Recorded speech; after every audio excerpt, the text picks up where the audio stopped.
Hey guys, welcome back to my channel. Good morning to all respected teachers and my dear friends. Today I am going to say some words about Hiroshima Day. Hiroshima Day is a day of the remembrance of the world's first atomic bombing by the USA to the city of Hiroshima in Japan on 6th August 1945. 76 years ago, the President of the United States, Harry Truman, has decided to use nuclear weapon in the war against Japan.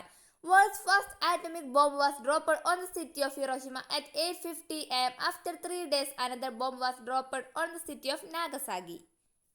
World War II ended after the atomic bombing, but the future generation had to suffer it more.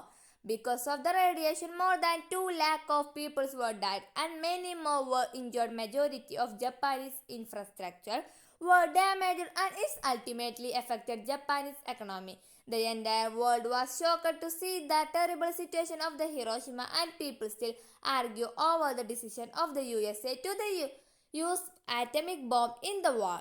Hiroshima Day is not a day of celebration. It is a day which is remembered for killing thousands to save thousands.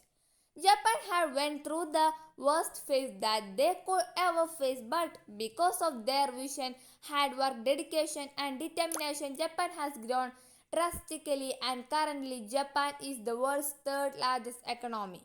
War is never good. It causes a loss to both sides. Let's spread the message of mutual respect and peace. Let us use Hiroshima Days as an opportunity to create awareness about the threat of nuclear weapons. I conclude my words. Thank you.